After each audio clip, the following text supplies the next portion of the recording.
उनकी अपनी पार्टी है, जी। Republican Party of India, Ambedkar, ठीक है। उनकी पार्टी का एक भी एमएलए नहीं है पूरे भारत में। उसके बाद वो राज्यसभा के लिए चुने जाते हैं, तो उनको राज्यसभा के लिए कौन चुनता है? दूसरा, उनका एक भी एमपी नहीं है पार्लियामेंट में, फिर भी पिछले 15-20 वर्षों से निरंतर वो मंत्री बन रहे हैं। जी। तो क्यों मंत्री बन रहे हैं, कैसे मंत्री बन रहे हैं? तो कृपा पे बनने वाले लोग, दया पे मंत्री और राज्यसभा में पहुंचने वाले लोग ना तो अंबेडकर का आंदोलन चला सकते हैं, ना बुद्ध की हिमायत कर सकते हैं। अभी उसका वड़नगर है, प्राचीन काल में वो बुद्ध नगर था। मैं खुद वहां गया हूं, मैंने खुद जाकर वहां देखा है। उस बड़नगर में 2000 भिक्षुओं के आवास निकले हैं। 2000। एक बहुत बड़ा वहाँ तालाब है जहाँ पर वो भिक्षु स्नान करते थे, और उस बड़नगर पहुँचने के लिए 4 रास्ते जाते हैं। चारों रास्तों पर सांची के द्वार बने हैं। वहाँ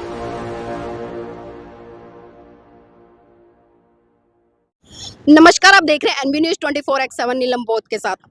साथियों, लगातार पिछले 46 दिन से महाबोधि महाविहार मुक्ति आंदोलन गति पकड़े हुआ है। यहाँ पर तमाम नेता, तमाम सामाजिक कार्यकर्ता, तमाम धार्मिक कार्यकर्ता आ रहे हैं, अपनी अपनी उपस्थिति दर्ज करा रहे हैं और लगातार इस आंदोलन को अपना समर्थन देने का काम कर रहे हैं। इसी कड़ी में आज मेरे बीच में राष्ट्रीय बौद्ध महासभा के राष्ट्रीय अध्यक्ष संस्थापक आदरणीय भारती जी पहुंचे। उनसे भी जुड़ने का प्रयास करूंगी और जानने का प्रयास करूंगी कि इस आंदोलन को किस तरह से देखते हैं। क्या लगता है कि जो बीटी एक्ट है वो समाप्त होगा या फिर लगातार ये आंदोलन चलता रहेगा? सर, आपका स्वागत है एनबी न्यूज में। धन्यवाद। 1949 बीटी एक्ट निरस्त होगा और सरकारों को निरस्त करना ही पड़ेगा। कुछ साथी, पुराने साथी ऐसा प्रश्न करते कि साहब इस किस्म के आंदोलन पहले भी हुए थे जी। लेकिन ये बीटी एक्ट तो निरस्त नहीं हुआ था। तो हम उनको बताना चाहते हैं कि जब पहले हमारे भिक्षुओं ने ये आंदोलन किया था, उस वक्त तक बौद्धों में जागृति नहीं थी, बौद्ध समाज तैयार नहीं था, इसलिए वो आंदोलन उस समय कमज़ोर पड़ गया। अभी भारत में ही नहीं बल्कि पूरी दुनिया में जो बौद्ध हैं उनकी श्रद्धा और आस्था ये महाबोधि बोध गया बुद्ध विहार से लगी हुई है। और भारत में जितने भी बौद्ध हैं और विशेष करके बाबा साहब डॉक्टर अम्बेडकर के अनुयायी हैं, वो पूरी तरह से जागरूक हैं। हर किस्म का संघर्ष, धरना, प्रदर्शन, संविधान में उनको जो अधिकार मिले हैं उनका इस्तेमाल करने के लिए वो लोग तैयार हैं। मैं आपके चैनल के माध्यम से इस देश के प्रधानमंत्री श्री नरेंद्र मोदी जी को, इस प्रदेश के मुख्यमंत्री श्री नीतीश कुमार जी से अनुरोध करना चाहता हूं कि जैसे सारे धर्म के लोगों को स्वतंत्रता है, जो हमें संविधान में अधिकार मिला है, मस्जिद की देखभाल मुस्लिम करते हैं, गिरजाघर की देखभाल ईसाई करते हैं, गुरुद्वारों की देखभाल सिख लोग करते हैं, मंदिरों की देखभाल हिंदू करते हैं, तो ये अधिकार बौद्धों को भी मिलना चाहिए। एक बात मैं और कहना चाहता हूँ कि जब हमारे देश के प्रधानमंत्री, मुख्यमंत्री, राष्ट्रपति विदेशों में जाते हैं तो बड़े फक्र के साथ कहते हैं, गर्व के साथ कहते हैं कि मैं उस धरती से आया हूँ जिस धरती पे बुद्ध ने जन्म लिया, मैं उस धरती से आया हूँ जिस धरती पर बुद्ध को बोधि प्राप्त हुई। तो ये तो वही धरती है, वही जगह है महाबोधि बुद्ध विहार। तो जब वो बाहर जाकर गर्व के साथ और फक्र के साथ कहते हैं तो अपने देश में उनकी क्या मजबूरी है? आखिर वो किससे डरते हैं जो बुद्ध के सम्मान में और बौद्धों के सम्मान में ये 1949 वीटी एक्ट को ख़त्म करके संपूर्ण प्रबंधन बौद्धों को क्यों नहीं सौंपना चाहते हैं? एक विशेष बात और मैं आपकी जानकारी में डालना चाहता हूं, मैं लंबे समय तक गुजरात का प्रभारी रहा हूं। जिस नगर में श्री नरेंद्र मोदी जी का जन्म हुआ है, उस नगर का, उस मोहल्ले का नाम है वड़नगर। अभी उसका वड़नगर है, प्राचीन काल में वो बुद्ध नगर था। मैं खुद वहां गया हूं, मैंने खुद जाकर वहां देखा है। उस बड़नगर में 2000 भिक्षुओं के आवास निकले हैं। 2000। एक बहुत बड़ा वहां तालाब है जहां पर वो भिक्षु स्नान करते थे, और उस बड़नगर पहुंचने के लिए 4 रास्ते जाते हैं। चारों रास्तों पर सांची के द्वार बने हैं। वहां लिपि में अशोक सम्राट के उपदेश लिखे हुए हैं। तो ये नरेंद्र मोदी जी के लिए तो विशेष अवसर है। वो एक ऐसे गांव, ऐसे बुद्ध नगर में जन्मे हैं जहां बुद्ध की बहुत बहुत बड़ी प्राचीन स्मृतियां हैं। तो इस तरह से, और उनका तो प्रदेश भी ऐसा है, आप जूनागढ़ जाइए, वहाँ जाइए, बौद्धों की बहुत बड़ी गुफाएं वहाँ मिलती हैं। और बड़े बड़े बौद्ध राष्ट्र के राष्ट्राध्यक्षों को लाकर नरेंद्र मोदी जी उनको परिचय कराते हैं बुद्ध से। तो आज नरेंद्र मोदी जी की एज ए प्रधानमंत्री होते हुए, एज ए नीतीश कुमार जी मुख्यमंत्री होते हुए, मैंने उनको देखा आज से 8 वर्ष पहले इसी बुद्ध विहार पर बुद्ध पूर्णिमा के दिन वो वहाँ बैठे थे, प्रार्थना कर रहे थे। तो उससे ये लगता है कि उनके मन में बुद्ध के प्रति श्रद्धा है, आस्था है। और कुछ उन्होंने विशेष निर्माण भी करवाए हैं बुद्ध के नाम से, इधर सर्किल बनाए हैं, पटना में भी बनाए हैं। तो जब बुद्ध के प्रति उनकी आस्था है और बुद्ध के बारे में वो जानते हैं कि बुद्ध पूरी दुनिया में सर्वश्रेष्ठ हैं, उनकी शिक्षा है, उनकी मान्यता है, तो नीतीश कुमार जी की क्या मजबूरी है कि वो इस 1949 बीटी एक्ट को खत्म नहीं कर रहे। अगर उनकी कोई मजबूरी भी है तो मैं आपके चैनल से उनसे निवेदन करना चाहता हूं कि उनकी मजबूरी तथागत गौतम बुद्ध से बड़ी नहीं हो सकती। और जीवन भर तक कोई मुख्यमंत्री प्रधानमंत्री नहीं रहता, ये पद आते हैं और जाते हैं।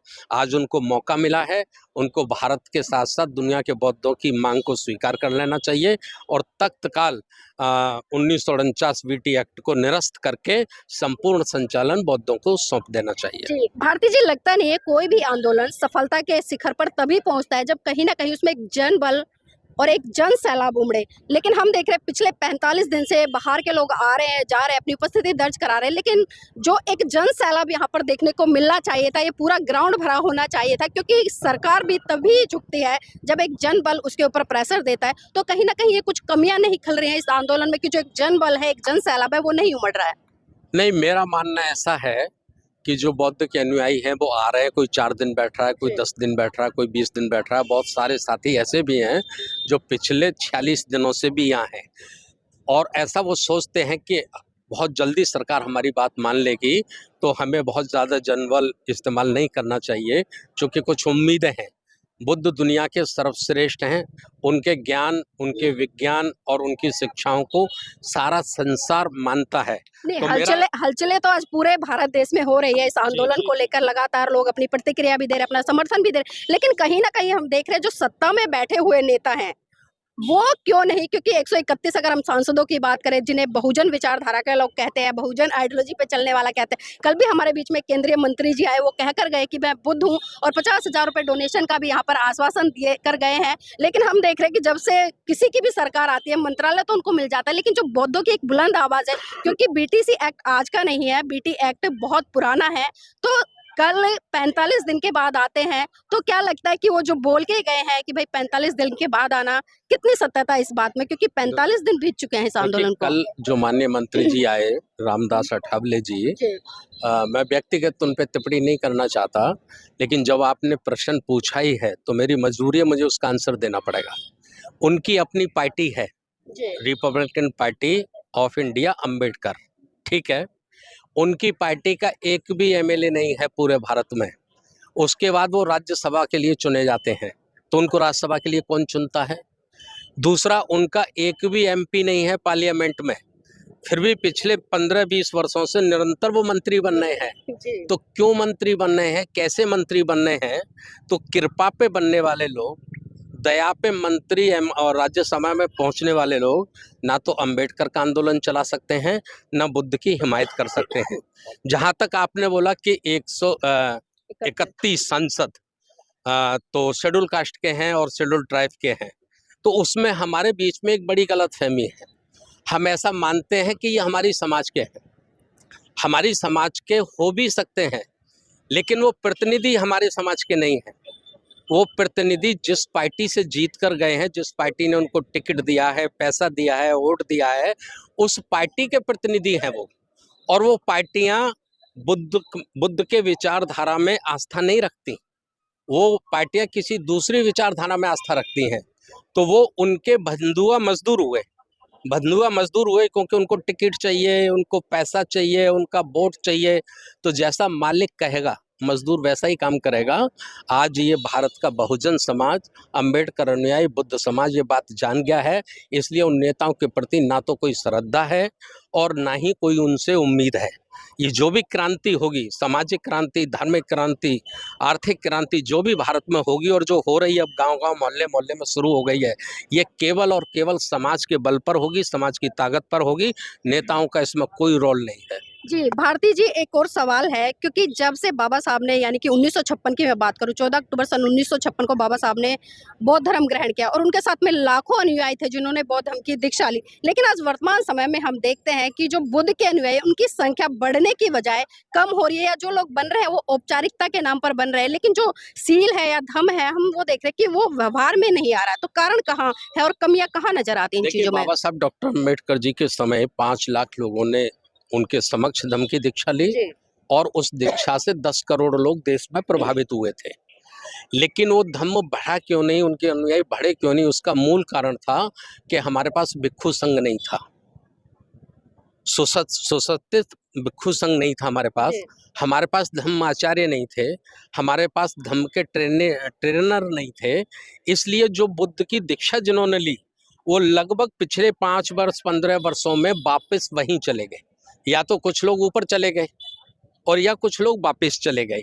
लेकिन दोबारा से महामानव मान्यवर काशीराम साहब ने जो सामाजिक क्रांति, आर्थिक क्रांति और सामाजिक परिवर्तन का आंदोलन चलाया, बाबा साहब डॉक्टर अंबेडकर के मिशन को एक-एक घर तक जब उन्होंने पहुंचाने का काम किया, तो फिर दोबारा से एक नई ऊर्जा का संचार हुआ और आज हजारों की संख्या में धम्म आचार्य हैं, धम्म के प्रचारक हैं, धम्म के ट्रेनर हैं और बड़ी संख्या में बौद्धों की संख्या बढ़ रही है।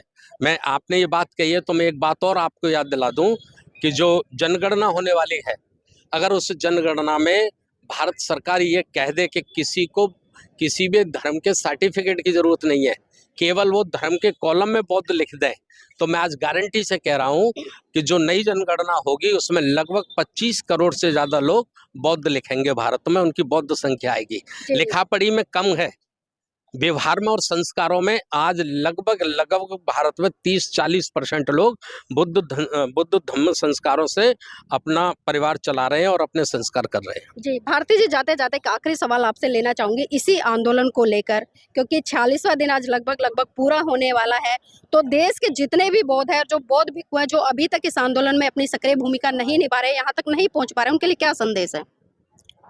देखिए, मेरा तो आप चैनल के माध्यम से सभी भिक्षुओं से, वो हमारे धर्म गुरु हैं, हम चीवर का बहुत सम्मान करते हैं और जब भी हम चीवर देखते हैं तो हमें बुद्ध नजर आते हैं।